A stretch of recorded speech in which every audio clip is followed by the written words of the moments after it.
Hey everybody, it is MC1 House at AFN Rhoda here.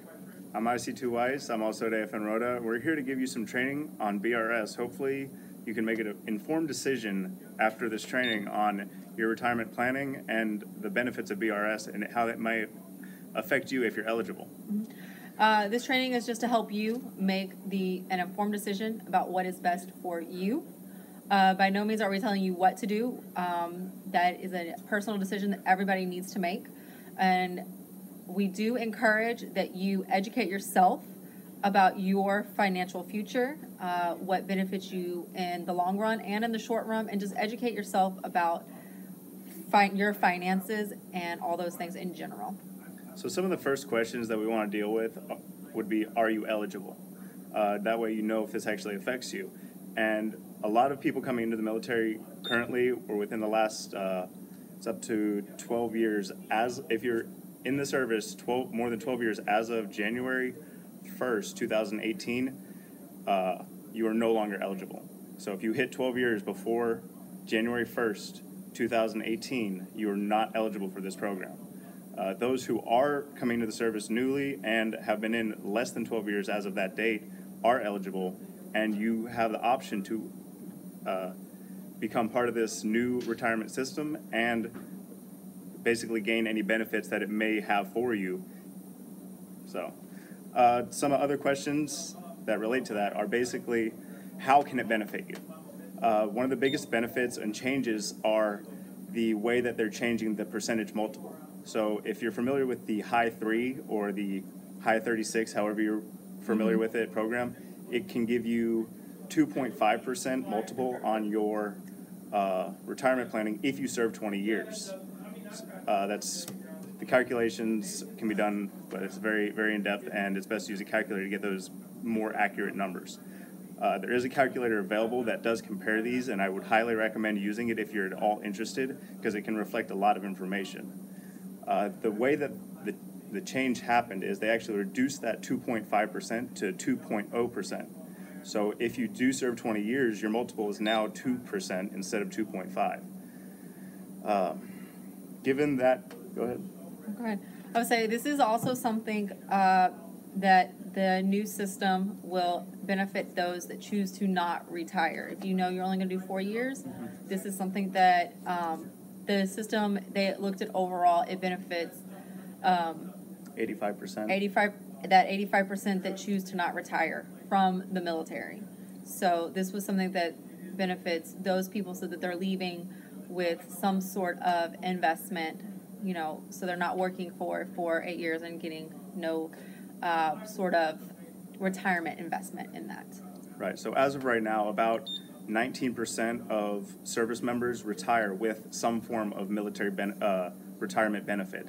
This new program is going to up that amount to approximately 85% with a TSP automatic contribution, which is going to be 1%, and then a government matching contribution up to 4% if you contribute 5%. So if you contribute 5%, you're getting an additional 5% into your TSP account. And when you complete your term of service, if it's less than 20 years, you will be able to retain those benefits and take them with you and roll into a 401k or whatever option you can find that is an option available to you. And keep in mind that matching is only on your base pay. So if you're matching your base pay plus any additional pays or allowances you get, such as like C-pay or bonuses, if you put any of that into your current TSP account, or if you plan to put that into your TSP account, it will not match that. It only matches base pay. One of the other major differences between the two retirement programs is with the BRS program, you are eligible for a lump sum payment at the time of your retirement. So if you hit 20 years, your military pension, which would be the retirement pay you would receive after you complete your 20 years of service, you can elect to receive a percentage of that in a large amount in either 1 or up to 4 annual payments. It will affect your income taxes for those years, but it could be something you need to do something like buy a house. So it may be a large benefit. I did a couple calculations, and you could receive anywhere from $100,000 to $200,000 up front at one time. Now, again, that would be taxed on your income taxes. So you have to talk with a legal representative on taxes about that when you're deciding if that was your option to take. If that's something you want to do. Also keep in mind when he did mention the taxes thing, also there's one thing, if you did do the online training as well, it does tell you that if you choose to opt for the lump sum, you overall in the scheme of your after the military retirement will end up receiving less money than if you chose to stick with a monthly installment payment based on your retirement. That's due to the inflation rate calculations and everything, which the calculator can give you an example of those and what the differences would be. So it's a great resource to use if you're interested in looking into any of these options. Yes. All right, another great... also, you're only eligible to get the lump sum if you opt into BSR. If you stick with BRS, sorry. If you stick with the original retirement system of the high 3, that is not an option for you. Correct.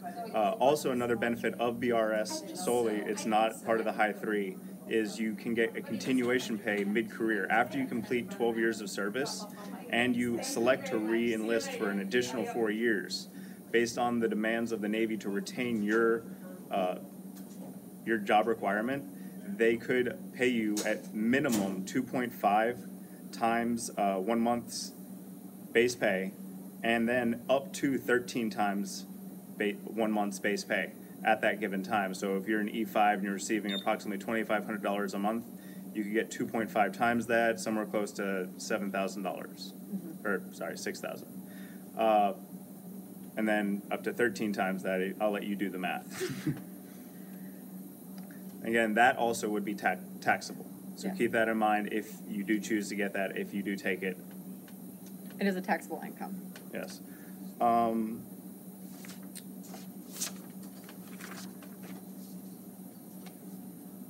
you have anything else you want to add? No, you can keep going.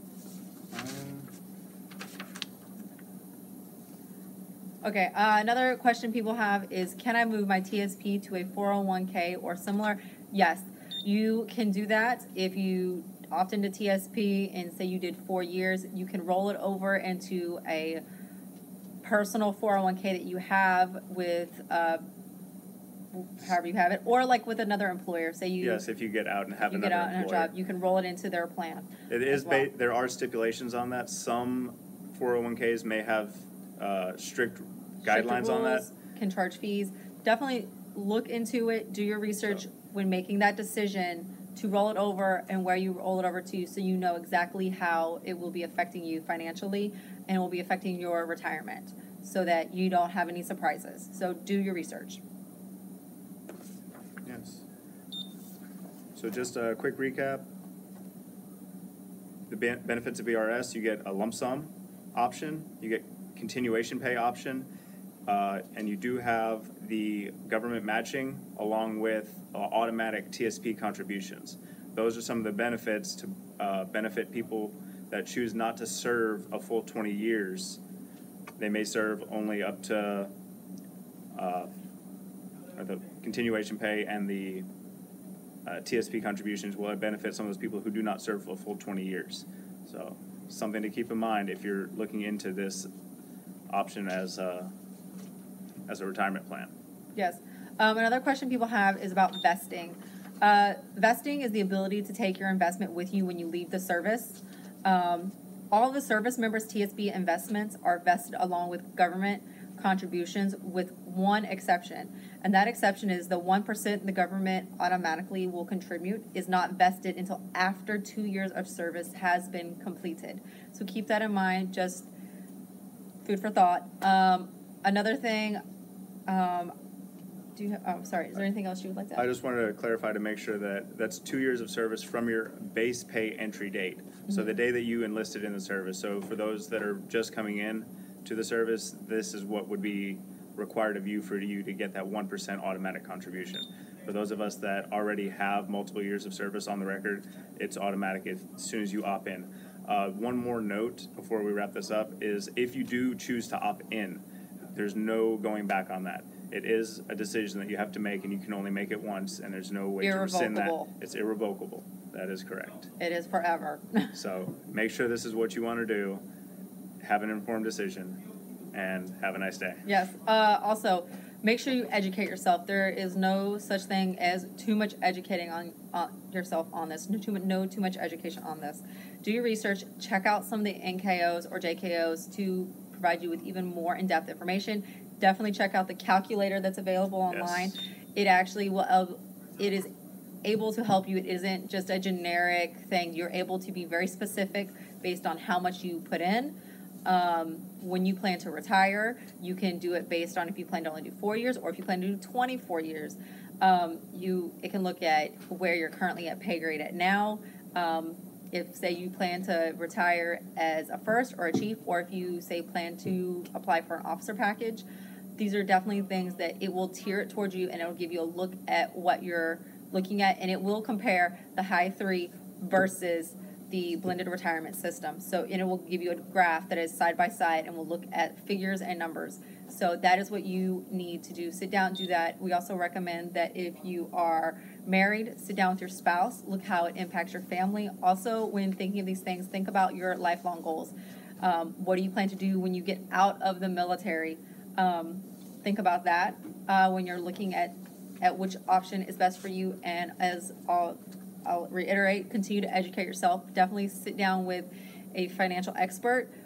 Reach out to sources that are available to you through Fleet and Family and other avenues like that, and they can sit down with you and maybe help you plan for your future as well, and help break down some of the numbers and tell you so you understand better maybe what they are as well. I forgot to add that there is also this BRS option for those of the reserve community. So if you're a reserve component, there is a BRS option for you. There are eligibility criteria you have to meet.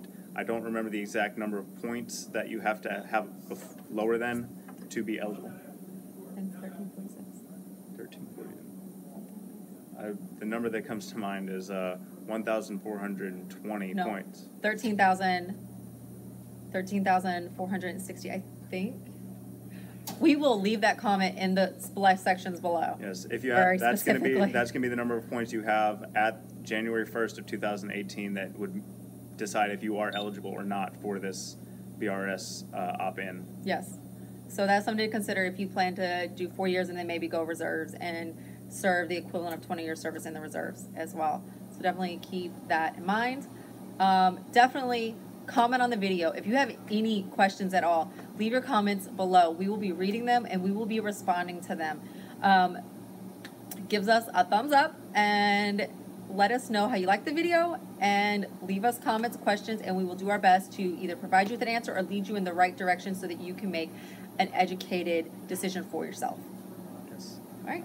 Thank you. Thanks. Have a great day. Have a good one. Yes, I'm